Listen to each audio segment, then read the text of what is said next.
मुनज्जी आलम खुदाम यसू अलमसीह के नाम में आपकी सलामती हो।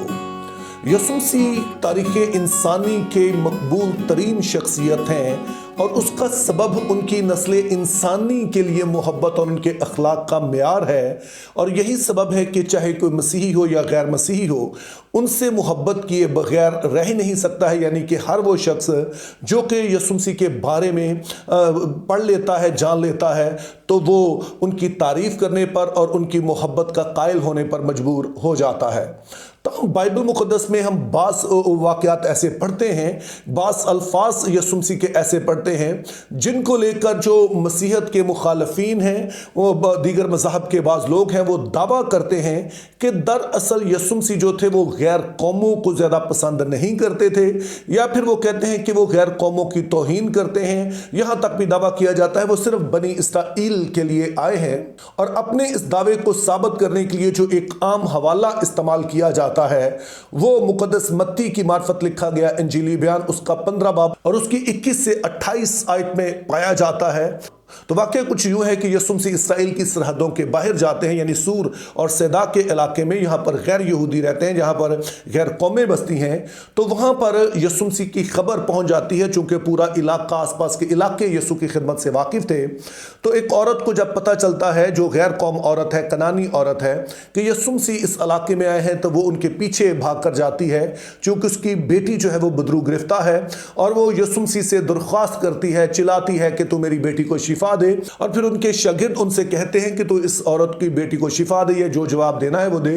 तो यसू मसीह कहते हैं कि मैं इसराइल की भेड़ों के सिवा और किसी के पास नहीं भेजा गया हूं। और फिर यसू चलते रहते हैं, लेकिन खातून जो है वो किसी तरह दौड़ के पीछे से आती है, आकर यसू मसीह को सिजदा करती है और कहती है मेरी बेटी को शिफा दे। जिसके जवाब में यसू मसीह उसे कहते हैं लड़कों की रोटी लेकर कुत्तों को डाल देना अच्छा नहीं। अब ये वो हवाला है जिसमें दो बातें ज़ाहिर काबिल एतराज़ नजर आती हैं। पहले नंबर पर तो यसू मसीह का ये कहना कि मैं इसराइल की भेड़ों के सिवा और किसी के पास नहीं भेजा गया, और फिर जब वो कहते हैं कि लड़कों की रोटी लेकर कुत्तों को डाल देना अच्छा नहीं, यानी कि जो यहूदी हैं, जो बनी इसराइल हैं, वो तो खुदा के बेटे हैं और ये मुनासिब नहीं है कि जो उनकी बरक़ात है उनको मैं किसी और को दे दूं। अब अगर इन आयात को सरसरी तौर पर पढ़ा जाए, सतही तौर पर पढ़ा जाए, तो जाहिर है ये बज़ाहिर हमें काबिल एतराज़ नजर आती हैं।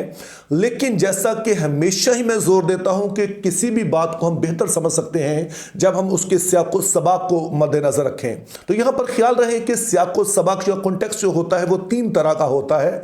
एक हम कहते हैं कि लिटरेरी कॉन्टेक्स्ट, जिसका मतलब होता है कि जहां पर यह बात कही गई है उसके आगे पीछे क्या लिखा है, यानी कि किस पैराए में यह बात हो रही है, पूरे हवाले को बल्कि उसके आगे पीछे जो है उसको भी पढ़ा जाए। फिर दूसरा होता है कि पूरी बुक का जो एक कॉन्टेक्स्ट होता है, जिसको हिस्टोरिकल कॉन्टेक्स्ट भी कहते हैं, कि जब ये किताब जिसमें ये बात मौजूद है लिखी जा रही थी तो ये किसने लिखी, किन लोगों के लिए लिखी, और फिर इसके लिखे जाने का मकसद क्या था। तो इस तरह की बातें जो हैं वो भी पढ़ी जाती हैं। और तीसरा होल बाइबल कॉन्टेक्स्ट के पूरी बाइबल की रोशनी में इस बात को आप देखते हैं कि जो बाइबल का वर्ल्ड व्यू है उसकी रोशनी में इस आयत के क्या मानी निकलते हैं। तो ये तीनों कॉन्टेक्स्ट जो है अहम है, लेकिन हम यहाँ पर सिर्फ दो कॉन्टेक्स्ट देखेंगे, यानी किताब का जो कॉन्टेक्स्ट है, जो हिस्टोरिकल कॉन्टेक्स्ट है, और दूसरा हम देखेंगे कि जिसको हम लिटरेरी या अदबी कॉन्टेक्स्ट कहते हैं, कि इस बात को पूरा पढ़ के देखेंगे कि फिर इसका क्या मतलब हमारे सामने आता है। तो जहां तक हिस्टोरिकल कॉन्टेक्स्ट की बात है, तो आपने ज़हन में रखना है कि बाइबल मुक़द्दस की जो भी तहरीर है, जो भी किताब है, वो कुछ ऑडियंस को सामने रख कर लिखी गई है। जैसे कि आप जब खतूत पढ़ते हैं तो उनमें हमें बताया जाता है कि रोमियो के नाम या क्रंथियों के नाम या तीतुस के नाम या तिमोथियस के नाम, तो इस तरह से जब ये खतूत लिखे गए तो किसी शख्स को या किसी कलीसिया को सामने रख कर लिखे गए। तो ये सिर्फ खतूत ही नहीं है, बल्कि कोई भी किताब जब लिखी गई तो राइटर के सामने कुछ लोग थे जिनसे वो मुखातिब था, जिनको ये ओरिजिनली पैगाम पहुंचाना चाह रहा था। क्योंकि अगरचे ये खुदा का कलाम है और सारे ज़मानों पर लागू होता है, लेकिन जब शुरू में ये किताब लिखी गई, ओरिजिनली लिखी गई, तो कुछ लोगों को सामने रख कर जो है वो लिखी गई है। तो जो मत्ती की अंजील है, इसके बारे में जो मोतबर उलमा है, जो इस वक्त दुनिया के टॉप स्कॉलर्स हैं, जैसे कि D.A. कार्सन है या डगलस मू है, इनका कहना है कि ये मत्ती की अंजील जो है ये अंताकिया की कलीसिया को लिखी गई। अब अमाल की किताब 13 बाब में हमें पता चलता है कि अंताकिया की कलीसिया जो थी ये यहूदियों और गैर यहूदियों दोनों पर मुश्तमिल थी। यानी कि शुरू में जब लोग मसीही हुए तो वो दोनों बैकग्राउंड से आए और इस कलीसिया में दोनों ही पाए जाते थे। और हिस्टोरिकल कॉन्टेक्स्ट के लिहाज से जो दूसरी बात फिर हमने ज़हन में रखनी है कि जब ये किताब लिखी गई तो इसका मकसद क्या था। तो मत्ती की अंजील का जो मकसद है वो हमें पहली ही आयत में नजर आता है, चूंकि वहां पर लिखा है कि यसु मसीह इब्ने दाऊद इब्ने अब्राहम का नसबनामा। और यहां पर याद रहे कि यसु का जो नाम है वो यसु है, मसीह जो है वो उनका टाइटल है। और मसीह से मुराद दाऊद का वो बेटा है, इब्ने दाऊद है, जिसका यहूदी इंतजार कर रहे थे, जिसके साथ बनी इसराइल की सारी उम्मीदें जुड़ी थी कि यानी इब्ने दाऊद, दाऊद की नस्ल में से किसी ने आना है जिसको खुदा अपने लिए मसा करेगा और उसी सबब से वो मसीह कहलाएगा। और वो है जो कि यहूदियों की उम्मीदों का मरकज था। लेकिन जैसे कि हमने इस आयत में पढ़ा कि यसु सिर्फ इब्ने दाऊद नहीं है बल्कि वो इब्ने अब्राहम है, तो क्यों मुकद्दस मत्ती ये हमें बताते हैं कि यसु जो है वो इब्ने अब्राहम है? उसका सबब यह है कि खुदा ताला ने अब्राहम से ये वादा किया था कि तेरी नस्ल के वसीले से, तेरी औलाद, तेरी मौदा नस्ल जो आएगी उसके वसीले से जमीन की सब कौमें बरकत पाएंगी। तो इस तरह से मुकद्दस मत्ती इस बात पर जोर देते हैं कि यसु मसीह ना सिर्फ यहूदियों की उम्मीद है, यानी कि वो ना सिर्फ मौदा मसीह है, बल्कि वो इब्ने अब्राहम, वो अब्राहम की नस्ल जिसके वसीले जमीन के सब कबीलों ने बरकत पानी है, वो भी यसु मसीह ही है। और फिर जब इस इंजील का इख्तिताम होता है तो वहां पर यसु मसीह मुर्दों में से जी उठे हैं और वो दावा करते हैं कि आसमान और जमीन का कुल इख्तियार मुझे दिया गया है, बस तुम सब कौमों में जाकर इंजील की मुनादी करो और उन्हें बाप और बेटे और रूह कुद्स के नाम से बपतिस्मा दो। और मत्ती की इंजील में फिर एक और जो दिलचस्प बात हम नोट करते हैं वो ये है कि इस औरत से पहले यसु मसीह गैर कौम लोगों को शिफा दे चुके थे। मिसाल के तौर पर जब आप 8वां बाब मत्ती का पढ़ते हैं तो उसमें हमें पता चलता है कि एक सूबेदार है जो रूमी है, जो गैर कौम है, और उसका नौकर जो है वो घर पर बीमार है। तो जब यसु मसीह से दरख्वास्त की जाती है कि तू उसको शिफा दे, तो यसु मसीह कहते हैं ठीक है मैं शिफा देता हूं। लेकिन जो वो रूमी सूबेदार है वो कहता है कि नहीं, तू यहीं से कह दे, चूंकि मैं इस लायक नहीं तू मेरे घर आए। तो यसु मसीह उसकी तारीफ करते हैं उसके ईमान की, और साथ में उसके जो नौकर है उसको वहीं से शिफा दे देते हैं। और ना सिर्फ यसु मसीह शिफा देते हैं बल्कि कहते हैं कि मैंने ऐसा ईमान इसराइल में भी नहीं देखा। और अपनी बात को मजीद आगे बढ़ाते हैं कि बहुत सारे पूरब और पश्चिम से, यानी कि गैर कौमों से लोग आएंगे और वो आकर खुदा की बादशाही में दाखिल होंगे अपने ईमान की वजह से। लेकिन जो बादशाही के फरजान है, यानी कि जो बनी इसराइल हैं, वो है जो कि अपनी बेईमानी की सबब से अंधेरे में डाले जाएंगे। और फिर इसी बाब में आगे जाकर हम पढ़ते हैं कि यसु मसीह फिर से गैर कौम इलाके में है, गरासीनियों के इलाके में है, और वहां पर एक शख्स है जो कि गैर कौम है, जो बनी इसराइल से ताल्लुक नहीं रखता है, और उसमें बदरूहों का एक लश्कर है, और यसु मसीह उसको भी शिफा देते हैं। तो अब इन दोनों ही वाकयात में हम देखते हैं कि यसु मसीह ने इन गैर कौम लोगों को ना सिर्फ शिफा दी बल्कि एक को तो बगैर कहे ही शिफा दे दी और दूसरे को भी उसने दूर ही से शिफा दे दी। और इस तरह की कोई बात इन दोनों से नहीं कही है जैसी कि इस औरत से कहते हैं। तब इन तीनों नकात की रोशनी में यह बात और भी उलझ जाती है कि फिर इसी औरत के साथ यसु मसीह ऐसा क्यों कर रहे हैं, इसको इतनी सख्ती के साथ क्यों इससे बात कर रहे हैं। तो इस बात को हम बेहतर तौर पर समझेंगे अगर हम इस पूरी स्टोरी को जरा गौर से पढ़ें और इसको देखें कि यहां पर दरअसल हुआ क्या है। तो इस वीडियो के शुरू में कुछ स्टोरी तो मैंने आपको बता दी थी, यानी कि यसु मसीह इसराइल की सरहदों से बाहर है। वहां पर एक जो गैर कौम औरत है जिसको कनानी औरत कहा गया है, वो यसु मसीह के दरख्वास्त करती है, चिल्लाती है मेरी बेटी को शिफा दे, लेकिन यसु से इग्नोर करके आगे बढ़ते हैं। शागिर्द ये सुन रहे हैं और वो यसु मसीह से कहते हैं कि इस औरत की दरख्वास्त पर कान धर, इसको जो भी जवाब देना है दे। तो यसु मसीह कहते हैं मैं इसराइल की भेड़ों के पास भेजा गया हूं। लेकिन वो औरत भागकर सामने आती है और आकर यसु मसीह को सिजदा करती है और कहती है कि मेरी बेटी बड़ी बीमार है, बदरूग देवता उसको शिफा दे। और यसु मसीह कहते हैं लड़कों की रोटी लेकर कुत्तों को डाल देना अच्छा नहीं है। और यहां तक स्टोरी हमने पहले देख ली थी, लेकिन आगे लिखा है कि इस औरत का कहना है है कि हाँ ऐ खुदावंद, जो कुत्ते हैं वो भी मालिक की मेज पर से गिरे हुए टुकड़े खाकर जो है वो गुजारा करते हैं, जिंदा रहते हैं। तो उसके जवाब में यीशु मसीह कहते हैं कि औरत तेरा ईमान बहुत बड़ा है, जैसा तू चाहती है तेरे लिए वैसा ही हो, और उसकी बेटी शिफा पाती है। अब ये वाकया बड़ा ही दिलचस्प है, और R.T. फ्रांस जो कि मत्ती की अंजील पर बेहतरीन जो कमेंट्री है उसके राइटर हैं, वो एक बात की तरफ हमारी तवज्जो दिलाते हैं।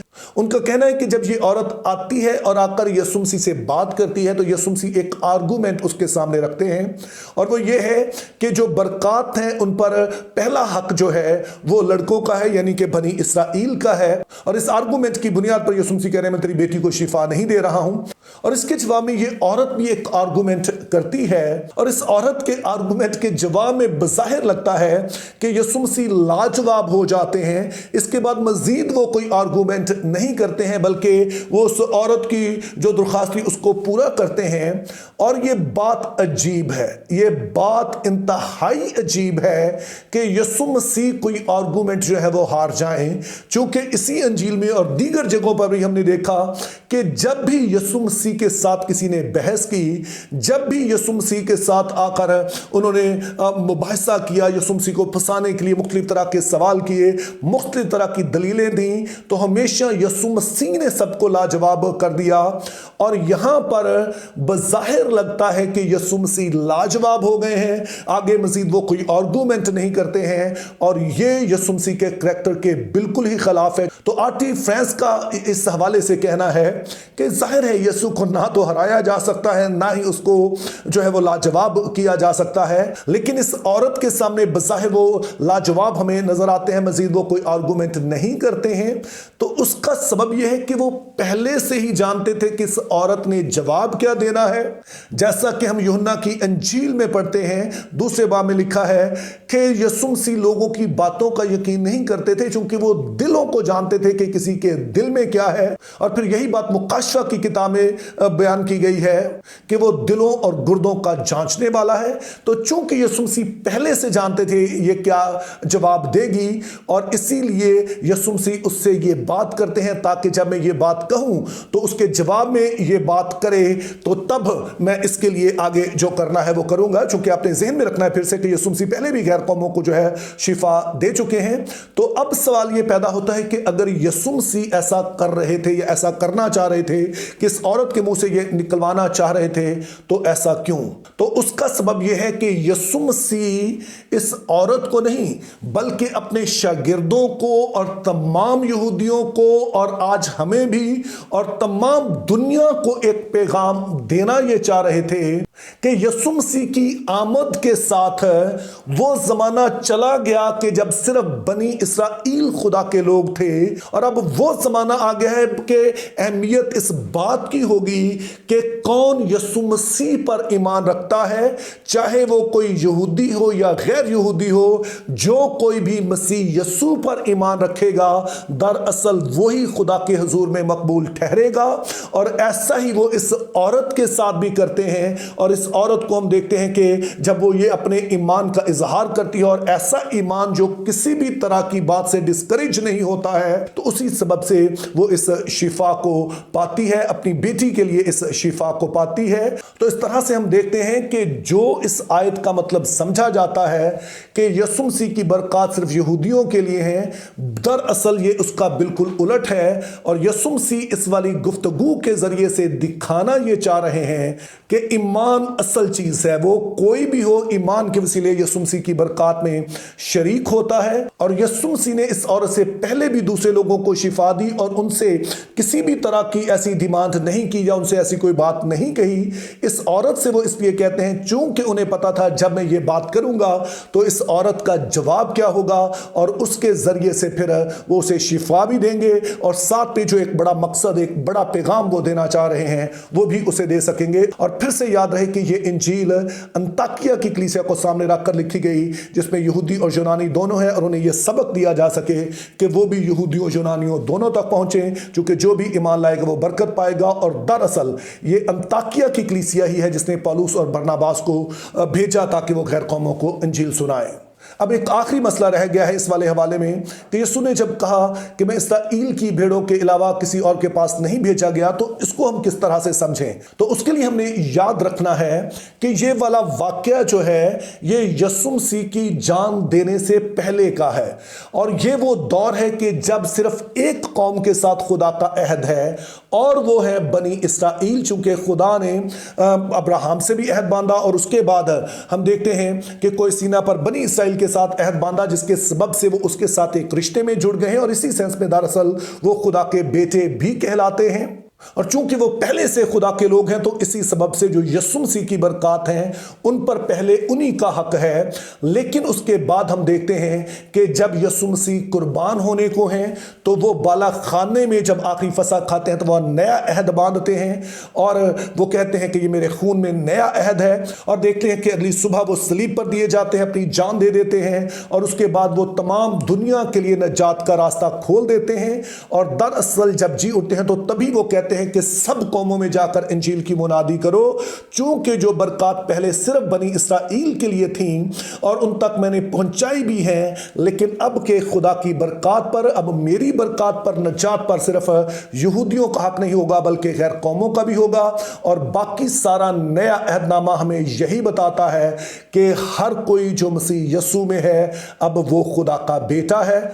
जैसा कि यूहन्ना की इंजील उसका पहला बाब और उसकी 12-13 आयत में लिखा है कि वो अपने घर आया लेकिन उसके अपनों ने उसे कबूल ना किया, यानी यहूदियों के पास आया, लेकिन जितनों ने उसे कबूल किया उन्हें उसने खुदा का फर्जंद बनने का हक बख्शा। और गलतियों 3 बाब 26 से 29 आयत जो मैं पहले पढ़ चुका हूं कि वहां वाज़े तौर पर बताया गया कि कोई भी हो, यहूदी हो गैर यहूदी हो, जो भी अब यीशु मसीह पर ईमान ले आता है उसमें शामिल हो जाता है, वो अब्राहम की नस्ल है, अब वो उस अहद में शामिल है और वो भी खुदा का बेटा बेटी बन जाता है। तो मेरी दुआ है कि खुदा हमें फजल दे कि बाइबल मुकद्दस की हर आयत को हम बड़ी दयानतदारी से और पूरी बाइबल के कॉन्टेक्स्ट में पढ़े ताकि बेहतर तौर पर समझ पाएं। Think biblically, live purposefully, have a very good day.